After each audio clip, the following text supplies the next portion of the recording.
Assalamualaikum warahmatullahi wabarakatuh.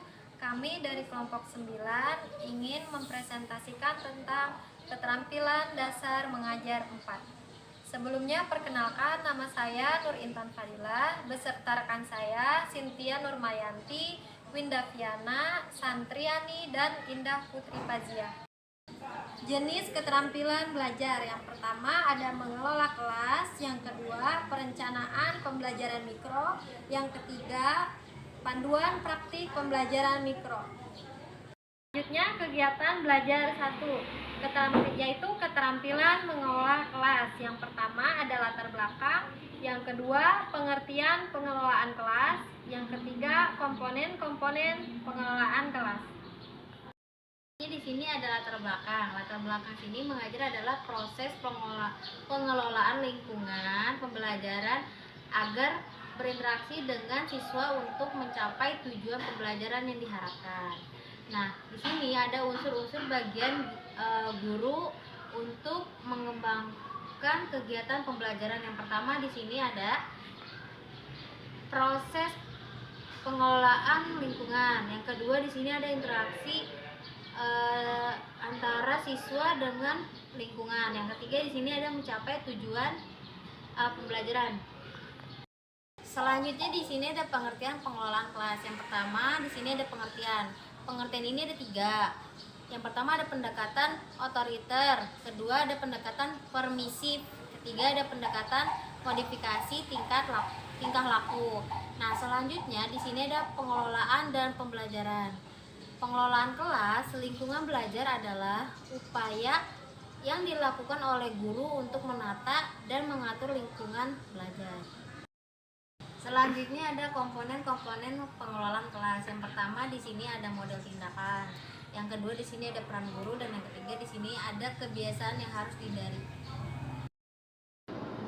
Oke, selanjutnya di sini ada kegiatan belajar 2, merancang program pembelajaran mikro. Yang pertama ada latar belakang, yang kedua ada tahapan-tahapan kegiatan, yang ketiga ada evaluasi dan tindak lanjut.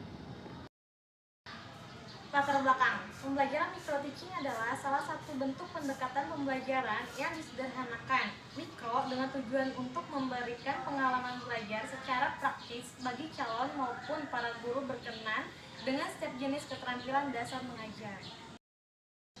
Di sini ada tahapan-tahapan kegiatan. Yang pertama ada observasi kelas, yang kedua ada menetapkan jenis keterampilan yang akan dilatihkan, yang ketiga ada konsultasi dengan pembimbingan atau pihak supervisor, yang keempat ada membuat perencanaan pembelajaran mikro, yang kelima ada pembagian tugas kelompok, dan yang keenam praktek dalam pembelajaran mikro.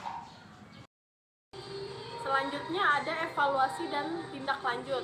Yang pertama ada pemutaran ulang hasil rekaman. Selanjutnya itu komentar atau diskusi umpan balik. Dan selanjutnya itu ada tindakan lanjut. Selanjutnya itu ada kegiatan belajar 3, perencanaan pembelajaran mikro dan format observasi keterampilan dasar mengajar. Yang pertama itu ada pendahuluan, dan selanjutnya itu ada contoh model perencanaan pembelajaran dan format observasi pembelajaran mikro. Dan selanjutnya ada model-model format pedoman observasi keterampilan dasar mengajar.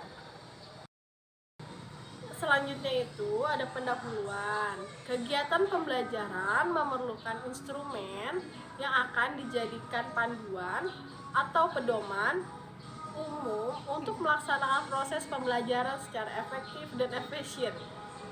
Instrumen itu yang pertama ada perencanaan pembelajaran mikro, yang selanjutnya itu ada pedoman observasi. Contoh model perencanaan pembelajaran dan format observasi pembelajaran mikro. Di antaranya ada rencana pembelajaran mikro. Model-model format pedoman observasi keterampilan dasar mengajar. Ada 10 format observasi mengajar. Yang pertama yaitu membaca pelajaran, yang kedua menutup pelajaran, yang ketiga menjelaskan pelajaran, yang keempat mengadakan variasi, yang kelima bertanya dasar, yang keenam bertanya lanjut, yang ketujuh memberi penguatan, Yang ke-8, membimbing diskusi kelompok kecil. Yang ke-9, mengajar kelompok kecil. Yang ke-10, mengajar perorangan. Cukup sekian presentasi dari kelompok 9. Kurang lebihnya kami mohon maaf. Wabillahi taufiq wal hidayah. Wassalamualaikum warahmatullahi wabarakatuh.